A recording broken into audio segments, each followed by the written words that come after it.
a atuação do árbitro, achei péssimo, como de hábito, um árbitro que no final, por exemplo, não conseguiu dar os acréscimos, não sinalizaram direito, deram 10 minutos, eram 16, né? Deram 10 a partir daquele momento, ele teve que apontar o tempo de acréscimo a partir dos 45.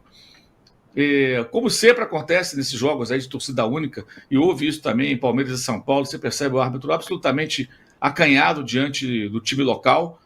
Teve de tudo, teve copo em cima do jogador do Palmeiras, depois teve artefatos pirotécnicos atirados no gramado. Enfim, eu achei um desastre. O jogo péssimo. Salve, salve, torcedor Alviverde. A gente vem trazendo um corte bem legal para vocês. O Mauro César de cara falando aí que não teve jogo. Foi apenas 48 minutos de bola rolando. E uma vergonha o seu Candançan. É bizarra. Perdeu totalmente o rumo do jogo, deixou o Corinthians fazer o que quis. Torcida do Corinthians jogou sinalizador, jogou copo nos nossos jogadores. É claro que o Palmeiras não teve uma bela atuação, mas também não teve jogo. Uma vergonha a Federação Paulista com essa arbitragem. Então vamos tocar o vídeo aí, antes de mais nada, você que não é inscrito, dá aquela moral pro canal, se inscreva, ative o sininho para não perder nenhuma novidade aqui do seu Verdão Notícias e deixe seu like que ajuda demais o canal a chegar para muito mais palmeirense. Bora tocar o vídeo, rapaziada. Muito bem, ó, só um número para vocês, para passar a bola para você, Mauro. Final do Paulistão teve 48 minutos de bola rolando. De acordo com os números da Opta, foram 26 minutos de bola rolando no primeiro tempo e 22 no segundo. O jogo teve, lembrando, teve mais de 110 minutos ao todo. Mas são muitas coisas, muitos personagens, Mauro. O seu olhar sobre essa final, por favor. Inclusive nós demos essa informação ontem no final do jogo, né? Exatos. Isso, aliás, grande transmissão. 112 minutos e 2 segundos de futebol e 48 minutos e 29 de tempo, né? De cronômetro correndo, no total, 112 minutos e 2 segundos. 48 minutos e 29 segundos de futebol. Isso dá 43% desse tempo dedicado ao futebol efetivamente. E aí você pode até descontar um pouquinho que no final a bola, em tese, rolava, mas não tinha mais jogo, né? Eu não concordo com... Vi vários elogios à atuação do árbitro, achei péssimo, como de hábito. Um árbitro que no final, por exemplo, não conseguiu dar os acréscimos, não sinalizaram direito, deram 10 minutos, eram 16, né? Deram 10 a partir daquele momento, ele teve que apontar o tempo de acréscimo a partir dos 45. Como sempre acontece nesses jogos aí de torcida única, e houve isso também em Palmeiras e São Paulo, você percebe o árbitro absolutamente acanhado diante do time local. Teve de tudo, teve copo em cima do jogador do Palmeiras, depois teve artefatos pirotécnicos atirados no gramado. Enfim, eu achei um desastre. O jogo péssimo, né? Péssimo em todos os sentidos. O time do Corinthians flertando com perigo mesmo diante do adversário em uma fase muito ruim, e flertou tanto que cometeu um pênalti extremamente atrapalhado. Essa recomendação é bizarra. O Rafael Porcari, que também é exato, estava me dizendo que quem sugeriu isso foi o Cafu. Cafu faz parte de um conselho de notáveis da FIFA e teria reclamado numa reunião recente, há algum tempo, que tem muitas faltas exageradas. Aí mudaram. Aí quando a alegação quando disputa a bola, não tem cartão amarelo. Só se o cara agarrar ou empurrar intencionalmente. Então, quer dizer, se você agarrar ou empurrar, cartão amarelo. Mas se você der um carrinho por trás, aí não tem... Pelo amor de Deus, né, cara? Um negócio absurdo. Eu ontem, assim, foi a primeira vez que eu concordei com o técnico do Palmeiras no momento que ele foi expulso. Porque acho que a indignação dele foi pertinente, como foi a do São Paulo, quando ele também não se manifestou, minimizou, né? Quando o São Paulo também, com toda a razão do mundo, reclamou daquele pênalti absurdo cavado pelo Vitor Roque. Mas não adiantou nada. Logo depois o Félix Torres foi lá e cometeu outra falta e tomou o cartão amarelo. O primeiro cartão dele foi com 18 minutos. Né? O Ramon Dias, como tinha feito diante do Santos, depois que marcou o primeiro gol, chamou o time adversário para o seu campo, não tem contra-ataque, não tem velocidade. Né? O Memphis Depay, o que ele apresenta é muito pouco para um jogador tão caro, mas é muito pouco. Para ficar em cima da bola, fazer uma presepada ou outra, contrata o Soteldo, mais barato. Né? Muito pouco. Então, assim, o título do Corinthians ele é merecido pela campanha. O time se dedicou ao campeonato, foi o que mais pontuou, levou realmente a sério. Né? O Palmeiras realmente não merecia nada, ainda mais pelo que fez nas finais. E, mais uma vez, o Palmeiras é derrotado jogando, perde um título ou uma classificação em torneio importante, em casa, né? Porque foi em casa que sofreu o gol do Yuri Alberto, que valeu o título paulista ao seu grande rival. Ou seja, o Allianz Parque tem sido um palco de fracassos do Palmeiras, e isso é muito pouco citado, isso é muito pouco lembrado. Se contarmos os mata-mata e mais o jogo do Botafogo no passado, e agora outro mata-mata pelo Paulista, são 9 vezes aí nos últimos anos, de 2021 para cá, que o Palmeiras acaba em casa fracassando, porque o fracasso foi em casa. O gol que decidiu o campeonato foi no Allianz Parque, lá no piso artificial, né? E nesse momento, pela primeira vez, desde o final de janeiro de 2021, quando o Palmeiras ganhou a Libertadores do Maracanã contra o Santos, o clube não é campeão de rigorosamente nada. Não tem nenhum título do qual ele seja o detentor. Isso não acontecia desde aquela época. Sempre era campeão de alguma coisa. No caso, tricampeão paulista. Não é mais. Então, isso até mostra bem o que é a fase do Palmeiras no momento que ele faz investimentos como nunca fez. Agora, o futebol ontem realmente foi maltratado. O jogo foi muito ruim. E isso, assim, nenhum dos dois times tem uma boa saída de bola. O Corinthians só dá chutão, faz ligação direta. Não consegue trocar 3, 4 passes a partir do campo de defesa. Assim, um negócio muito ruim. Isso é responsabilidade, sim, das comissões técnicas. Porque os jogadores são bons o bastante para, se bem treinados, fazer melhor do que isso. Não estou dizendo que tem que jogar como o time do Fernando Diniz, que é extremamente irresponsável até algumas situações como essa. Mas dois times finalistas de primeira divisão, o tricampeão do estado até então, o Corinthians com o elenco caro que tem hoje, os caras não conseguiram sair jogando do campo de defesa, só chutão, só ligação direta. Olha, foi muito ruim o jogo. Realmente foi um dos piores jogos que eu vi nos últimos tempos. E teve só esse componente da emoção, que é óbvio por conta do título. O torcedor do Corinthians comemora, faz ele muito bem. Não estou aqui criticando quem comemora, pelo contrário, cada um faz o que quer. E tem que comemorar, ganhou de um rival, ainda mais depois de tomar um fracasso também em casa contra o Barcelona de Guayaquil na Libertadores. Muito bem, vamos ouvir agora o que disseram o Abel Ferreira, que falou pouco, né, na coletiva. Falou tanto durante o jogo lá na orelha do juiz, mas na coletiva falou pouco, e também o Veiga, que teve que se explicar sobre o pênalti desperdiçado. Não, eu já bati vários pênaltis na minha carreira. Confesso que estava tranquilo, né? Lógico, tem um frio na barriga normal, mas eu estava tranquilo, né? Já teve outros pênaltis que eu estava muito mais nervoso. Estava confiante, muito confiante. Realmente não esperava que ele fosse lá naquele canto. O Hugo é um bom goleiro, tem que valorizar isso. Eu acho que é isso. Acho que daqui 10, 15, 20 anos podem falar o que quiser de mim, mas nunca que em momentos de decisão ou em finais eu fui omisso. Então, assim, errei, assumo a responsabilidade, bola pra frente. Vou seguir batendo pênalti, vou acertar, vou errar, e a vida é assim, o futebol é assim. Cara, não sei, eu, ser sincero, eu amo o Palmeiras, eu amo estar aqui, eu me sinto muito bem. Eu sou de São Paulo, minha família é daqui, eu sou muito feliz no Palmeiras, acho que tive outras oportunidades já para sair em outros anos, não deu certo. Hoje eu estou muito feliz aqui, eu não sei o que vai acontecer, sabe? Eu quero continuar ganhando títulos, tem outras coisas para eu conquistar aqui ainda, e é isso, eu quero sempre ajudar o Palmeiras, eu não sei, minha vontade hoje é ficar, mas vamos ver o que vai acontecer. Para quem, como alguns diziam que nós íamos estar um mês a ver esta final em casa, viemos a disputar, e o jogo foi perdido, na minha opinião, no nosso jogo em casa, em função daquilo que são os 90 minutos de lá e de cá. Nós perdemos esta eliminatória em casa, aqui, foi o que foi, e parabéns ao Corinthians também. Acho que com bola podíamos ter feito, sobretudo na primeira parte deste jogo aqui, mais dinâmicos, mas parabéns ao Corinthians. Nós fizemos o que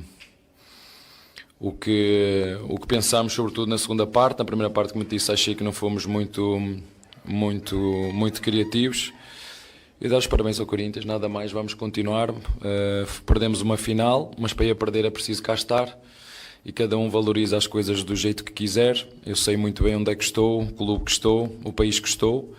Dar os parabéns ao Corinthians e seguimos para a próxima. Voltamos a uma final, disputamos uma final, certo? Mais uma final, certo? Pronto. O que está acontecendo é que o Palmeiras está-se a reforçar, e os nossos adversários também, e que não vamos ganhar sempre. Portanto, dar os parabéns ao ao nosso adversário. Eu já falei isso várias vezes, que não vamos ganhar sempre, vamos lutar sempre a ganhar, como foi. Infelizmente hoje não fomos tão felizes como poderíamos ter sido, mas o futebol é isto, e seguimos. Faltou fazer mais golos que o nosso adversário.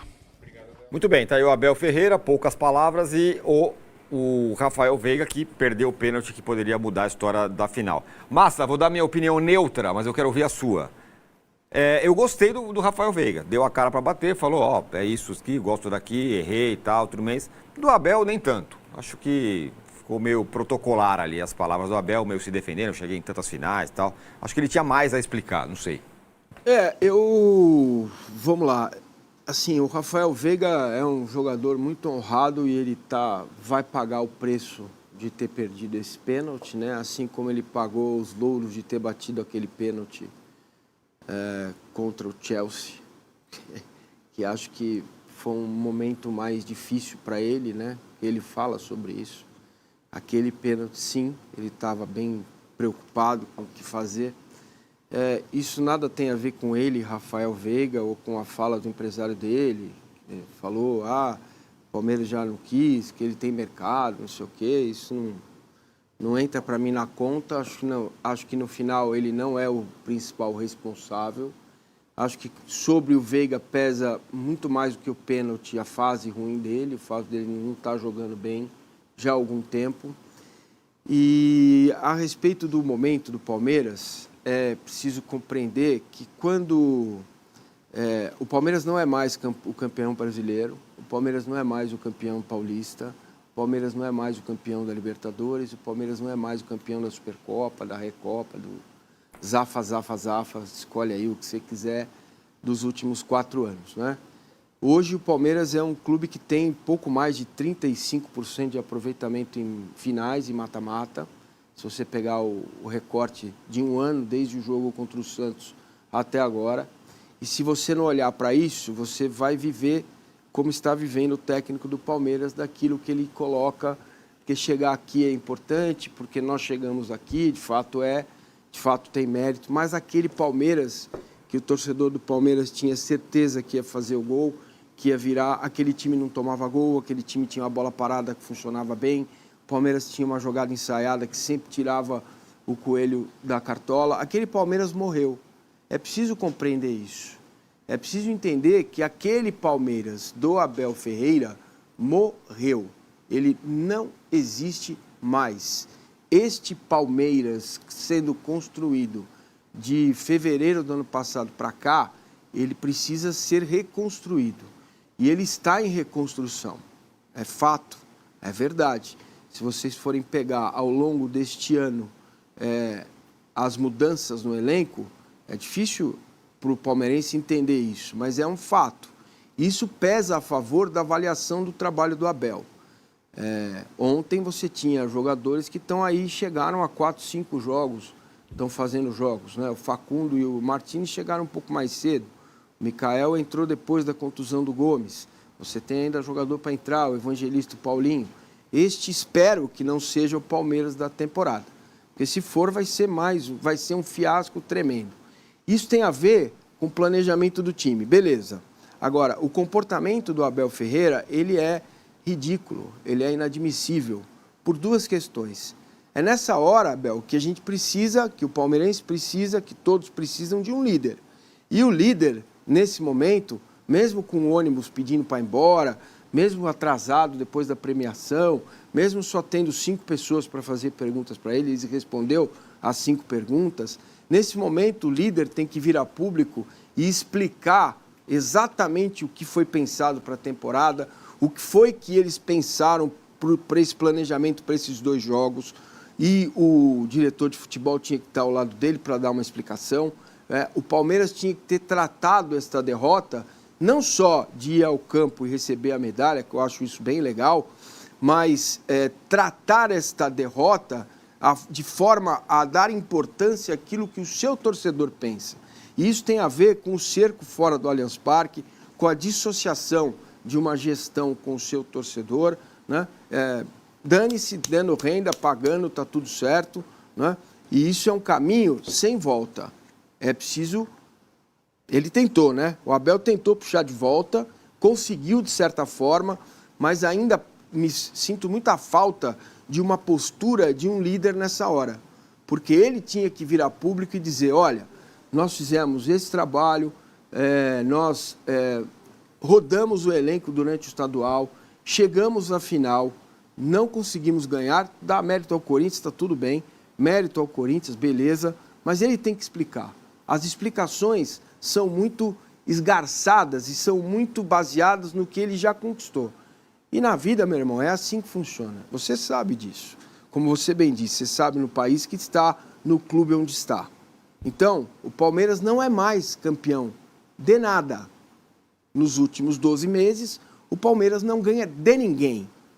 Dentro de casa, fora de casa, certo? Então, é sobre isso que a gente precisa falar e é sobre este aspecto que vocês hoje na academia de futebol têm que mergulhar e entender o porquê. Porque sempre fica a mão do Gustavo Gomes, a bola do Flaco impedido por 1 milímetro, né? O jogo contra o Botafogo, a expulsão do Marcos Rocha. Reparem como são coisas que começam a se repetir e que não aconteciam antes. Então, os pênaltis, né? São vários aí nessa história e tudo bem. Você olhar para um time muito vencedor, que tem muitos títulos e muitas derrotas, porque disputa títulos, não é algo ruim. Eu acho que ele passa por algo interessante. Qualquer um de vocês gostaria de trocar com o palmeirense os últimos 10 anos, né? Sem hipocrisia nenhuma. Nos últimos 10 anos, acho que qualquer torcedor, gostaria de viver o que o palmeirense viveu. Ponto. Agora, a partir de agora, como vai ser construído esse trabalho? Como vai ser feita essa reconstrução? Porque me parece óbvia e clara, para mim é absolutamente definitivo, que ainda por causa do respeito dos adversários, o Palmeiras vem vivendo dessa coisa. Uma hora a bola entra, uma hora sai o gol, uma hora vai acontecer, né? Então, ontem o discurso era que o Palmeiras alongou o jogo, né? Para chegar no final. Eu absolutamente não concordo com isso. O Palmeiras não alongou jogo nenhum. O Corinthians conseguiu jogar em cima do Palmeiras numa estratégia completamente errada do treinador, do Abel Ferreira. Vou explicar por quê. Horas, se você coloca o Estevão perto do Vitor Roque, você vai fazer o que com o Mike? O Corinthians, nos primeiros 25 minutos, deitou nas costas do Mike. Porque toda vez que o Mike ia para fazer a pressão, os dois volantes do Palmeiras jogando lado a lado, o que acontecia? Ou o Carrídio, ou o Martínez, ou o Yuri, ou até mesmo o Memphis, caía para tirar um zagueiro da área do Palmeiras e jogar nas costas do Mike. Foi assim que o Garro meteu a bola na trave. Até o Raniel uma hora saiu pela então, direita, né? Era óbvio que você tinha que jogar com 3 zagueiros, tendo a característica do Mike e do Piquerez. Eram jogadores que tinham que estar mais soltos para justamente o Estevão jogar mais perto do Vitor Roque, para justamente poder pressionar o Corinthians na saída de bola, que para mim foi surpreendente o início de jogo. Muito surpreendente. O Corinthians mandou no jogo. O Corinthians fez o que quis em campo. O Corinthians pegou o adversário e falou, aqui não tem jogo, cai aqui, questões de arbitragem a gente vai falar depois, cai aqui, enrola ali, mas o Palmeiras não pressionou, como fez nos jogos passados. No último jogo na Neoquímica Arena, os primeiros 20 minutos, que faltou a tal da eficácia, que a bola não entrou, se tivesse entrado. Ontem, nem isso, o Palmeiras não deu um chute no gol no primeiro tempo. Nenhum chute no gol. Então não foi no Allianz Parque que o Palmeiras perdeu. Claro, é um conjunto. Também perdeu, né? Mas o primeiro tempo foi de um time dente de leite, como tinha no nosso tempo lá o dente de leite, né? Então, esses 12 meses estão mostrando muita coisa. E eu já elenquei elas aqui várias vezes. Primeiro, o desempenho contra o G6. O primeiro, isso vem acontecendo. Já no final de 22, a coisa já tinha dado uma enroscada, aí entrou o Abel Ferreira, que a gente quer ver, mudou o esquema, 3 zagueiros, 2 atacantes, virou no Botafogo, ganhou o título. Beleza. Entra o ano passado, 24, ganha o estadual. Ok. E depois é uma sucessão de erros que, quando começam a se repetir, eles viram uma norma. Isso acontece. O Palmeiras não é mais. É importante o palmeirense entender isso. O Palmeiras não é mais aquele Palmeiras que foi até fevereiro do ano passado. E essa postura do Abel, do Barros, que some, né?